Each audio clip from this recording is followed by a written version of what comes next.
তো ওই কাজগুলো যখন করছিলাম একদিন সন্ধ্যাবেলা নিজে থেকে মনে হচ্ছিল যে আমার ছেলেগুলো ছোট ছিল, বউ খুব ভালো চাকরি করতো, তখন মনে হলো আমার মতো কত কোচ তো এখানে আছে, তো I wanted to come back to Bangladesh. তো আমি পরিবারকে বললাম, পরিবার একবারে রাজি হয়ে গেল, সব চাকরি বাকরি ছেড়ে দিল, ঢাকায় আসলাম, ক্রিকেট বোর্ডের সাথে কথা হলো, ক্রিকেট বললো আয়, সিবি পাঠালাম তখনকার সিইওর কাছে, অল ডান।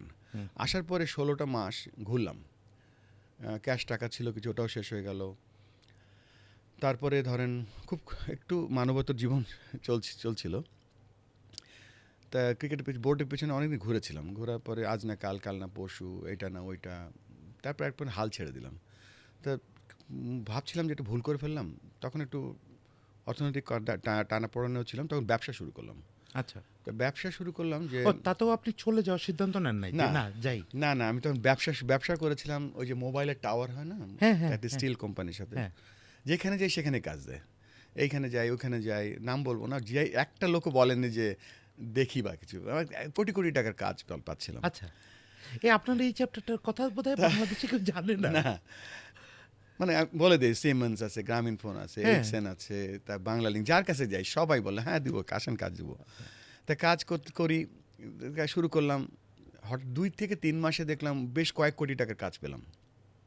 আমার বন্ধুর স্টিল মিল ছিল, এর মাঝে হাবিবুল বাসার পাইলট রফিক মঞ্জু ওরা বললো না ভাই আপনি একমি ল্যাবরেটরিজের কোচ হন, আমাদের এটা হচ্ছে আমাদের অফিস লিগ, হ্যাঁ কায়সার ভাই।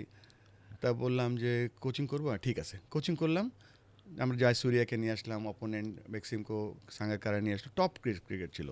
তো ওইটা কোচিং করানোর পরে একটা কোচিংয়ের নতুনত্ব আনার চেষ্টা করলাম, যে ওই যে নিউ সাউথ ওয়েলসে যেগুলো শিখেছিলাম, আমরা চ্যাম্পিয়ন হলাম, দারুণ ম্যাচ হওয়ার পরে আবাহনী তখন অফিসিয়াল ছিল জালাল ভাই আর একজন সাংবাদিক শামীম ভাই, ওই যে শামীম ভাই শামীম ভাই বলছে বুলবুল ভাই আপনি কোচিং করবেন আবাহনীতে? আমি হ্যাঁ।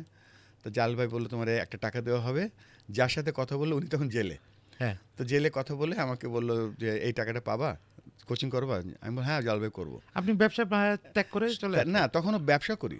আচ্ছা, তা কোচিংয়ে যেদিন আসলাম দেখি কি যে 9টার সময় আবাহনীর কোচিং, আবার 9টার সময় বিজনেস মিটিং।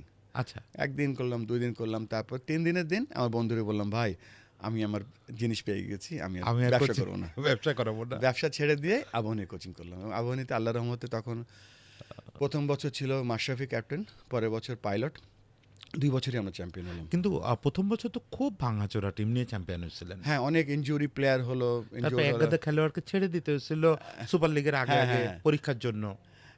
একটা ট্যাকটিক্স ইউজ করেছিলাম, আমার মনে আছে যে এই মিরপুর মাঠেই খেলা ছিল, যে 6টা ম্যাচের মধ্যে 6টা ম্যাচ জিততে হবে। তো আমরা ট্যাকটিক্সটা নিয়েছিল যে আমরা ড্রেসিং রুমে কোনো নেগেটিভ কথা বলবো না।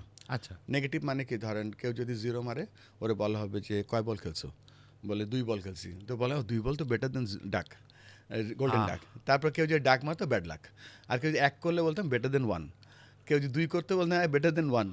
তা এই ধরনের একটা পজিটিভ এনভায়রনমেন্ট ড্রেসিং রুমে এনেছিলাম। তো ওইখানে কিছু কিছু খেলোয়াড়রা দেখলাম তাদের সর্বস্ব দিয়ে খেলেছিল। তো প্লেয়ারদের থেকে সেরাটা নিংড়ে আনার যে একটা পদ্ধতি বের হয়েছিল, এটা আমার কৃতিত্ব না, সকলের কৃতিত্ব।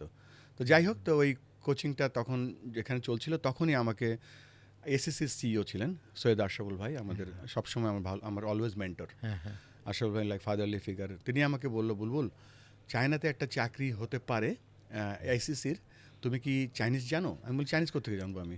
বলে চাইনিজ কোর্সে ভর্তি হয়ে যাও। তারপর নর্থ সাউথ ইউনিভার্সিটি গিয়ে চাইনিজ কোর্স করতাম সন্ধ্যাবেলা, এদিকে আবাহনী আবাহনী থেকে শেখাতে কোচিং করাতাম। এক পর্যায়ে কনফুসিয়াস ইনস্টিটিউশন থেকে চাইনিজ কোর্স শেষ করলাম, এসএসসি অ্যাপ্লাই করলো, অ্যাডভার্টাইজমেন্ট দিল, সেখানে আমার চাকরি হলো, তখন আমি চলে গেলাম। খেলা মানে হাসি, খেলা মানে কান্না, বিয়ন্ড দ্য গেম, খেলার চেয়ে বেশি কিছু।